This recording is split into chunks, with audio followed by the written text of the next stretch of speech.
Welcome to my new video series, Investing RX. It's a show that's aimed towards increasing the financial literacy of not only residents and doctors, but I think there's a little something for everyone. Now, when I started this channel a few years ago, I was teaching step 1, and most of my original students are now in residency. And if you are watching right now, eventually you will be in residency too. And I won't have anything board related to teach you anymore then, but once you start residency, then you need to learn something non-medical related, and that's personal finance. You'll finally be making money, and you need to know how to handle it correctly, invest it, and make sure you know what you're doing.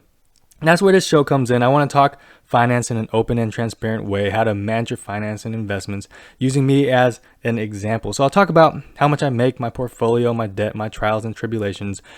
You'll see me kind of hopefully pay off my debt and transition to a high income individual once I finish residency. It's going to be a wild ride, so I'm glad you're here for it. So let's just see where things are at now. Let's say you graduated medical school, you match, congratulations, you're ready to start residency, finally start working, making money, and tackling debt.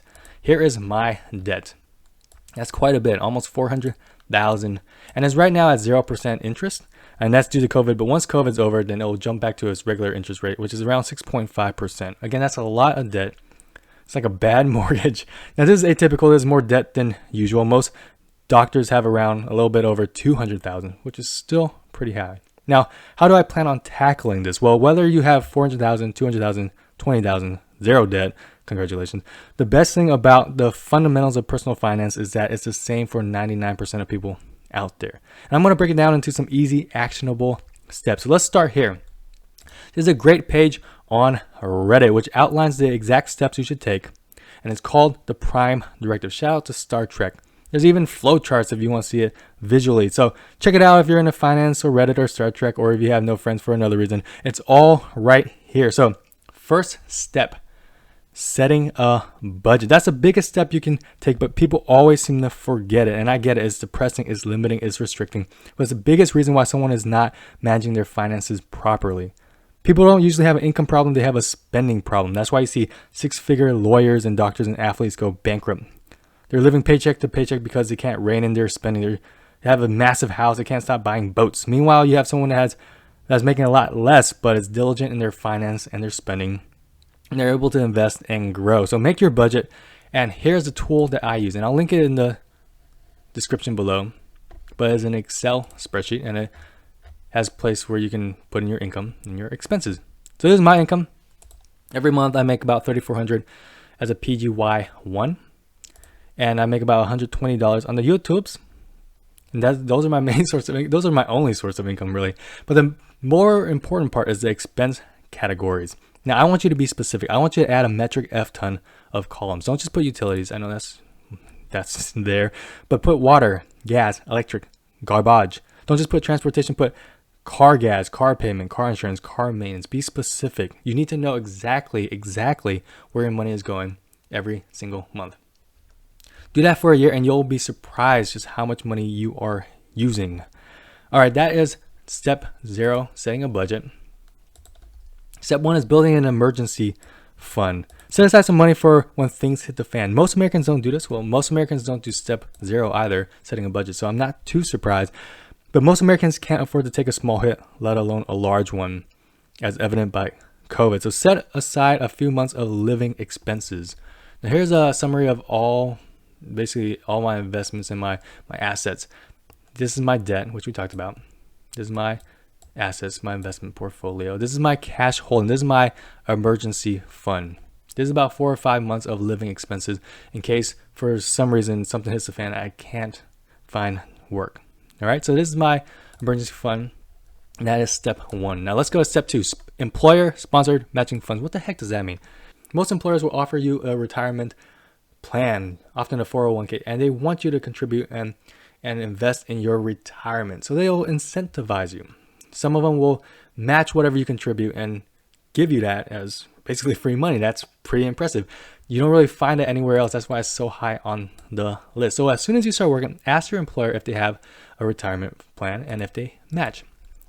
This is mine with University of Washington. They use Fidelity, and I think they match about 3%. So if I made 100K, which I don't, but if I did, and I contributed 3% or $3,000 into their retirement plan, they would match that. They would give me an additional $3,000. Again, that's free money. That's insane. That's why this is so high up on the list. So as soon as you start, ask them if they have a retirement plan and if they match. All right, step 3, pay down high interest debt. This is not really student loan. I'll make a different video on that. This is more talking about credit card debt, like double-digit interest debt. So as soon as you pay that, boom, you just made a double-digit return on your money. And that's hard to do in investing. That's hard to do in stock market, real estate, etc. But that's pretty easy if you can do it on your credit cards. Now, again, that's easier said than done. Most people have trouble paying off their credit card debt. Now, there are 2 methods you can use. You can use the avalanche method, which is paying the highest interest first. So if you have like 3 credit cards and one's 10% and 12% and 16%, you'd pay off the 16% one first.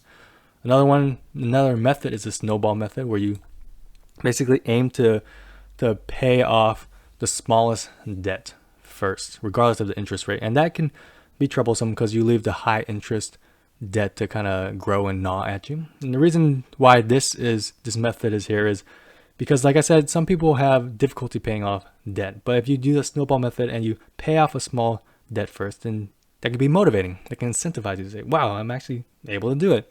And you can kind of build on that momentum. Whatever method you use, please stick with it. That's step 3. Step 4 is contribute to an IRA. The heck is an IRA?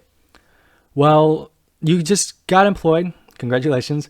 And your employer has a retirement account. You're living large, but you stop and think, well, I don't want to just rely on my employer for my retirement accounts and my retirement. Can I open an individual one? Something that I have more freedom and control over. Sure you can. That's called an individual retirement account. And you don't have to have an employer for it. You can open one now. You can open one as a medical student and contribute to it and invest with it and buy stocks and mutual funds. And the best part of it is that it can grow tax free. That's pretty freaking nice. So I have one with Vanguard. Let me see if I can find it. This one. And you don't have to use Vanguard. You can use Fidelity, Schwab. They're all equally great. But that is an IRA. Now there's another thing called an HSA. It's kind of out of order, but an HSA. An HSA is another investment account. You're saying, I have a 401k with my employer. I have an IRA by myself. Why do I need a third retirement account? Well, this one is less of a retirement account and is more used for healthcare expenditures. When you're older, healthcare expenditures can rack up and really put a dent into your personal finances and your basically your assets, and you want to protect that. So if you contribute early, this is another account that can grow tax-free and grow and grow and grow. And when you're older, you can take that money and use it for healthcare expenditures and sometimes for not healthcare expenditures. So when you start your job, you ask your employer if they have a 401k via step 2, step 3, step 2. And then you ask if they have an HSA. And if they do, great. If they don't, you can open up your own. You can open up your own if you qualify. Now, the main qualifications is if you have a high deductible healthcare plan. Those are healthcare plans that suck, essentially. Those are those really cheap healthcare plans, but if you end up going to the emergency room or you need surgery, then you pay a lot out of pocket. And the reason why it's those is because they figure, well, those are usually for people that are young and healthy. You can instead save that money and contribute to an HSA. Let that grow tax-free. And when you're older and you need it, then you have that money. That's essentially why it exists. So you just maxed out your 401k, your IRA, your HSA, all these abbreviations. Anything with abbreviations is essentially a tax-deferred account. Accounts that have some sort of tax benefit to them. So if you hear tax-deferred account, that's essentially what they're getting at. If you're done with those and you say, I still want to open an account and invest, then you can open up a personal taxable account. These don't have any tax benefits, but you can contribute basically an unlimited amount of money, invest in your stocks, your mutual funds, and all your other stuff. And mine, I do with Robinhood and M1 Finance. Now, the company you use and what you should invest in, that's going to be a whole nother beast of a video. But if you made it down this far, then I'm very proud of you. You've taken the appropriate steps, the simple, actionable steps to taking control of your personal finance. And these steps can be taken by anyone, not only doctors. It's literally a step-by-step pathway to personal finance, and they don't really change. You still do these steps when you're attending, when you're a senior doctor, but you need to start now. You need to form the habit. Stop those bad habits like overspending and not investing in your future. Build that budget, invest, save, get those fundamentals down. That does it for this episode. In the next episodes, I'll talk about financial news and topical news, which I think are very important. If you like the video, comment below. Let me know what topics you want me to discuss: investing, finance, news, debt, etc. And if you want to see more, make sure you subscribe and all that nonsense. Thank you so much. Appreciate you. Bye.